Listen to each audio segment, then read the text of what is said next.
वैक्य महोत्सव 3 दिन का अवसर है ये जानने का कि जैसा जीवन हम जी रहे हैं उससे बहुत ऊंचा भी कोई विकल्प उपलब्ध है और बहुत आसान है।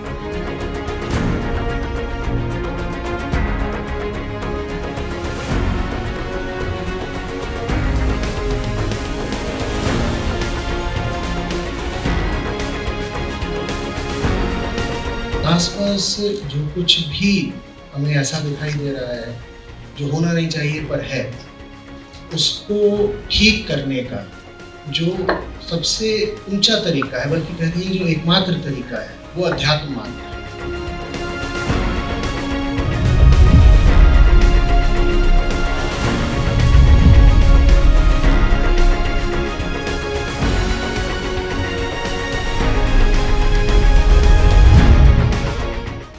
प्रश्न थोड़ा आपके व्यक्तिगत जीवन से जुड़ा है।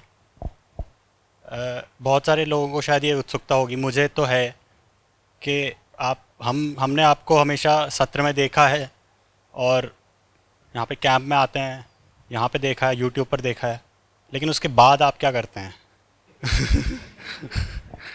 मतलब आप जैसे आप एक आध्यात्मिक जीवन कैसा होता है, वो आपकी जो रोज़मर्रा का जीवन है, जो उपनिषदों की जो शिक्षाएं हैं वो अपने रोज़मर्रा के जीवन में कैसे उतरती हैं, मैं आपके रोज़मर्रा के जीवन के बारे में इसलिए जानना चाहता हूँ। धन्यवाद। क्या करोगे जान के? अच्छा नहीं लगेगा।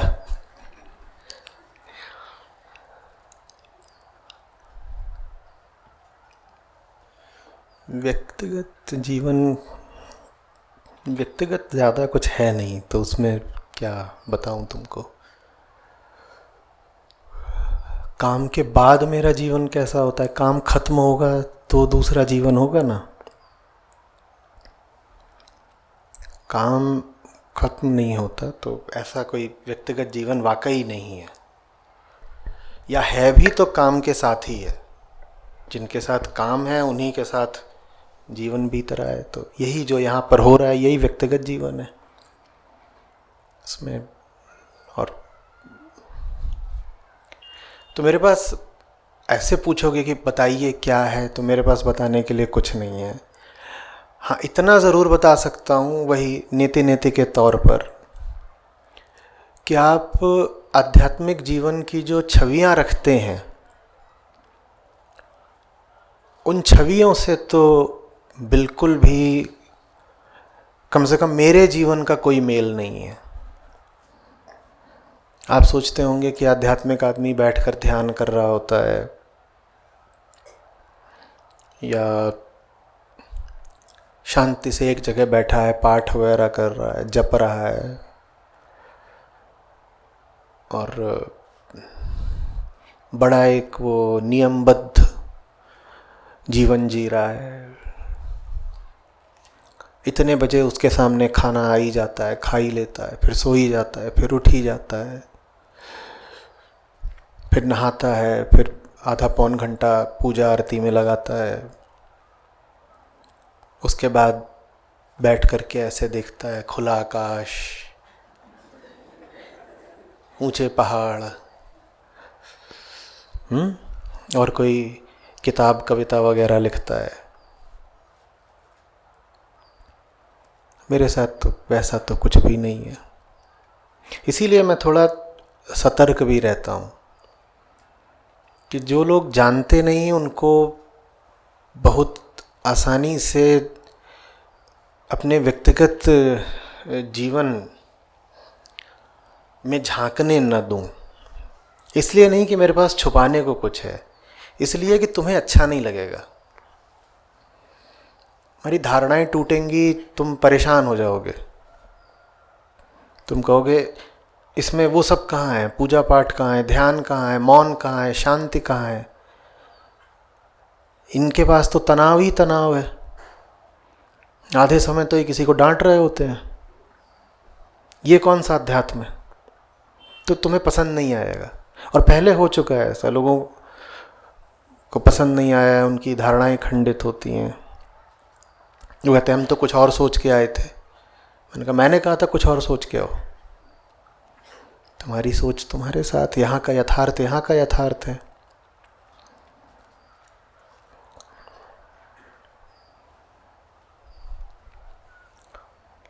तो और जान लोगे धीरे धीरे। उसमें कुछ कोई विशेष बिंदु है, कोई खास बात है वो पूछना चाहते हो तो बता दो। बाकी तो अब तुम जानने ही लग गए हो। कहाँ हो, किधर गए, हाथ उठाओ। हाँ, तुम तो जानने ही लग गए हो धीरे धीरे, और जान जाओगे। तो उसमें काफ़ी अस्त व्यस्त और छितराया हुआ जीवन है। वही रोड रोलर जैसा, लगातार झटके आते रहते हैं, विरोध आता रहता है, उसके ऊपर से गुजरना होता है। कोई हाईवे नहीं मिलता अध्यात्म में कि इस पे चलते जाओ, वो गृहस्थी में मिलता है। अध्यात्म में तो ऐसा ही है कि बिल्कुल सामने बोल्डर्स हैं, बड़े बड़े पत्थर हैं, और तुम्हें उसमें से राह बनानी है। तो गाड़ी कांपती रहती है, झटके आ रहे हैं, चोट लग रही है, अपना उसमें आगे बढ़ रहे हैं, और तनाव रहता है उसमें। जो लोग शांति की तलाश में हों, उनके लिए कम से कम मेरी संगत तो नहीं है। मेरा नाम पता नहीं, किसी ने ऐसे ही बस धोखे से रख दिया था।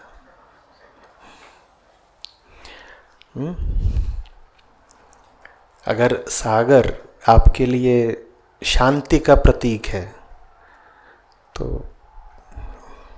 मेरे पास तो नहीं मिलेगी, मैं पहले ही बोले देता हूँ। हाँ, गहराई चाहिए तो मिल जाएगी, पर उस गहराई के साथ लहरें बहुत हैं, बहुत तूफान वगैरह हैं। ऐसा नहीं कि मैं उद्दंड आदमी हूँ या मुझे शोर मचाने में या तोड़ फोड़ में कोई खास रुचि है। स्थितियाँ ऐसी हैं, आपकी दुनिया ऐसी है, मैं क्या करूं। मैं पैदा ऐसे समय पर हुआ हूं जब ज़रूरत है तोड़ने फोड़ने की, ज़रूरत है थोड़ा मार पिटाई करने की, तो अपनी रुचि से नहीं कर रहा, ज़रूरी है। ये नहीं आयोजित हो सकता था, और अभी भी जितना हुआ है वो बहुत कम है, अधूरा है, 100 कमियां हैं।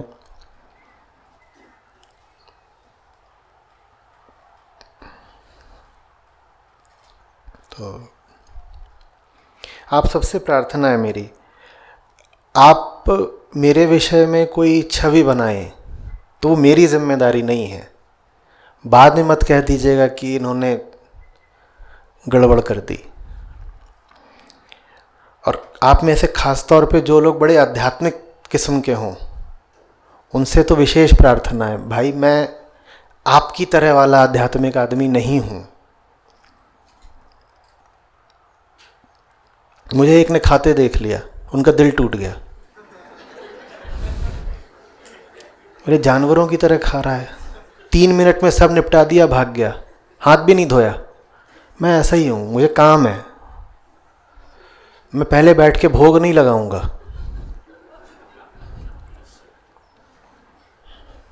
बोले आध्यात्मिक आदमी ऐसा थोड़ा ही होता है, 32 बार चबा चबा के खाता है। हमारे गुरुदेव ने बताया था 32 बार चबाने से ये फायदा होता है, वो होता है। पालथी भी नहीं मारी ठीक से, खड़े खड़े खा रहा था। और कुछ होता है ना कि पानी खड़े होके पीते हैं, दूध बैठ के पीते हैं, कुछ ये सब भी चलता है। वो ये तो चलती गाड़ी में खुद ही बोतल खोल करके ऐसे पी लेता है, आधा अपने ऊपर गिरा लिया, चलता जा रहा है। ऐसा कौन बनना चाहता है? मैंने कहा मुझसे भूल हो गई, मैंने आपको ये सब देखने दिया, ये मेरी गलती है।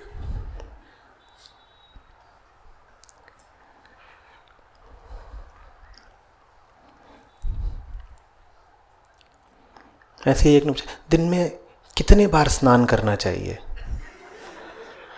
मैं कहा उत्तर देने से पहले बता दूं, मेरा औसत 1 से बहुत कम है।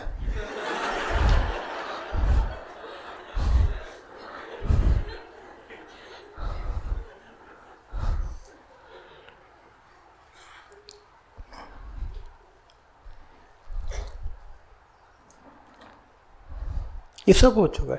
आपकी आंखों के नीचे ये काले गड्ढे पड़े हुए हैं, इससे तो पता चलता है आपकी दिनचर्या अनुशासित नहीं है। नहीं है। बोले ऐसा थोड़ी होता है, हमने तो साधुओं की, संतों की प्रतिमाएं, मूर्तियां और चित्र सब देखे हैं, उनके तो चेहरे पे अपूर्व तेज होता है, मेरे नहीं है, माफ कर दीजिए, नहीं है।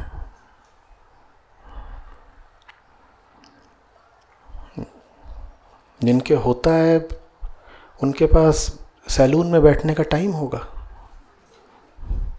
ऐसा ही नहीं आ जाता। किसी ने खरीद के दिया, बोले ये लगाइए, इससे डार्क सर्कल्स मिट जाएंगे। नहीं है समय वो भी करने का। आप अपनी जगह बैठ करके जितना नहीं सोच सकते, उससे ज़्यादा मुश्किल है ये काम, बहुत बहुत ज़्यादा मुश्किल है।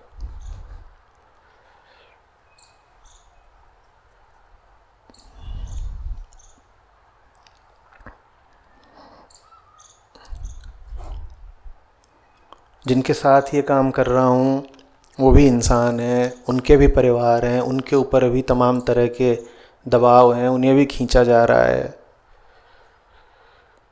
मुझे बताया गया कि यहाँ पर एक देवी जी मौजूद हैं जिनको पिछले शिविर में उनके घर वाले शिविर के बीच से उठा ले गए थे।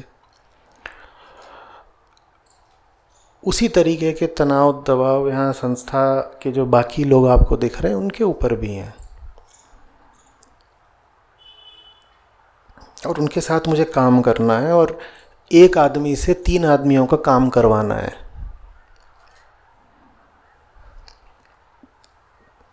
और वो तब करते हैं जब मैं उनसे ज़्यादा करके दिखाता हूँ। और कोई भी यहाँ पर सुपर ह्यूमन, अतिमानव नहीं है। तो मेरे सुबह से शाम तक यही चल रहा होता है कि साधारण लोगों से असाधारण काम करवा के दिखाना है।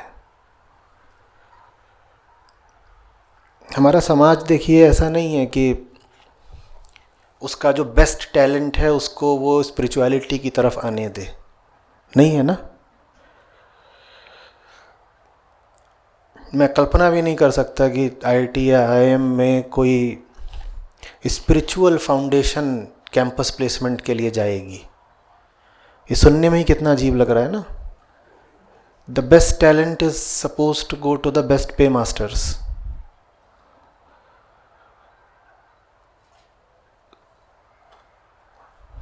तो वो जो सबसे ज़्यादा प्रतिभाशाली लोग होते हैं वो मेरे पास नहीं आ सकते, क्योंकि यहाँ उनको लाखों नहीं दिए जा सकते। और काम हमें करना है बहुत बहुत बहुत कठिन, और वो कठिन काम करना है एक छोटी सी साधारण टीम के साथ। और वो सब लोग अपनी पूरी मेहनत कर रहे हैं, जान लगा रहे हैं, मैं इसमें बिल्कुल नहीं कहूँगा। लेकिन लोग पहली बात तो कम है, दूसरी बात इसी समाज से आ रहे हैं।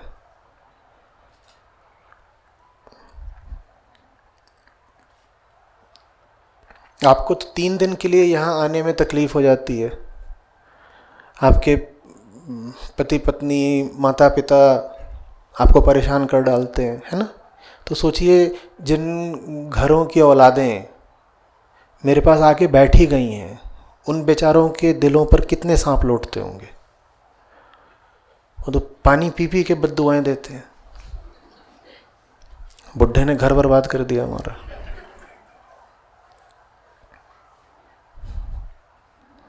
ऐसा माहौल रहता है संस्था में, उसके साथ हम करते हैं।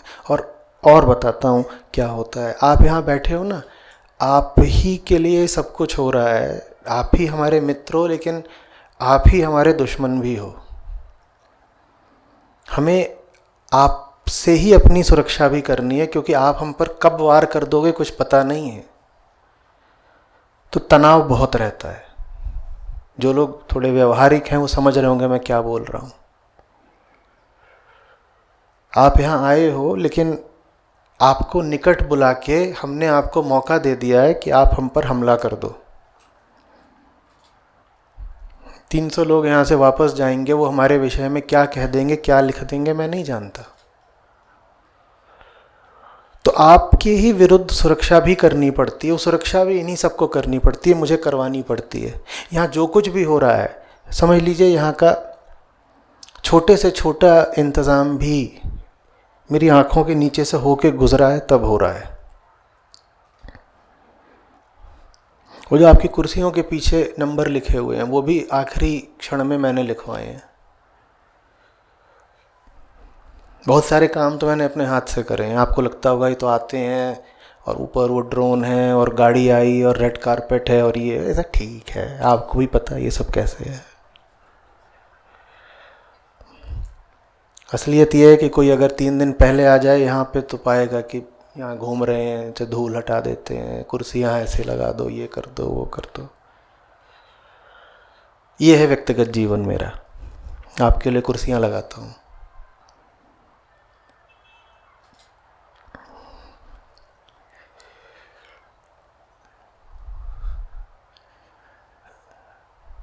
अभी सुबह यहाँ आ रहा था, यहाँ पहुँचने का मेरा समय था 11 साढ़े 11 बजे का। मैं आधे पौन घंटे देर से आया। उसकी एक वजह ये थी कि शिविर के ही कुछ लोगों ने सुबह सुबह शोर मचा दिया कि खाना ठीक नहीं है और चिट्ठियाँ लिख के भेज रहे हैं, ये बात ठीक नहीं, आप खाना नहीं दे रहे हो। एक ने तो कह दिया कि खाना सिर्फ संस्था के वॉलंटियर्स के लिए था, बाकियों के लिए तो खाना था ही नहीं, ये बात ठीक नहीं है।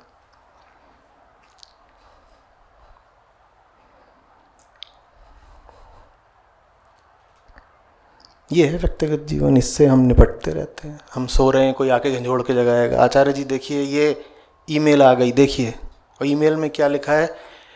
यहाँ तो महोत्सव में सब वयस्कों की बातें हो रही हैं, एडल्ट्स की, लेकिन हमने शिविर में 3-4 छोटे बच्चों को घूमते हुए देखा है, ये बात ठीक नहीं है। हैं यहाँ 3-4 छोटे बच्चे, उनके माँ बाप हमसे अनुमति ले करके, बल्कि प्रार्थना करके उनको लेके आए हैं कि उन बच्चों को घर नहीं छोड़ सकते, तो यहाँ ले करके आए हैं।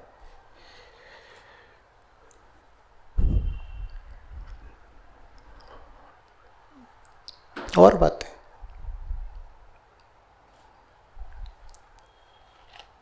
यही है व्यक्तिगत जीवन।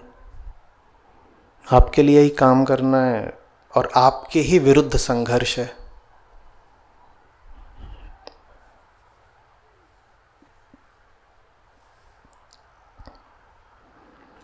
मेरे लिए सत्र में आना भी एक चुनौती होता है, क्योंकि यहाँ आने का मतलब होता है कि मैं 5-6 घंटे अपना काम छोड़ करके यहाँ आऊँगा।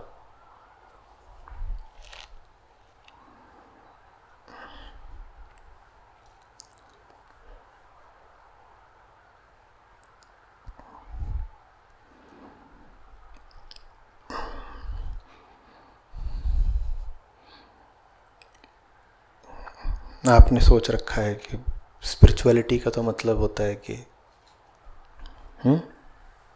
खुले आसमान के नीचे नाचना एक टांग उठा करके।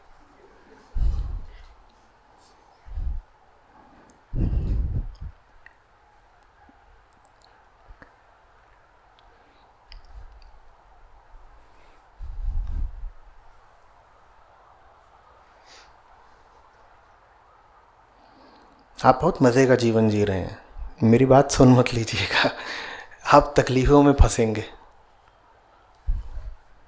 कई बार ये भी लगता है, मैं ये सब बातें मानी, ये वाली बात नहीं जो आपको 2 दिन से बोल रहा हूँ, जो किताबों में लिखा है, मैं क्यों बता रहा हूँ? मुझे पता है आप वो सब पढ़ोगे, आपके लिए मुसीबतें खड़ी होंगी।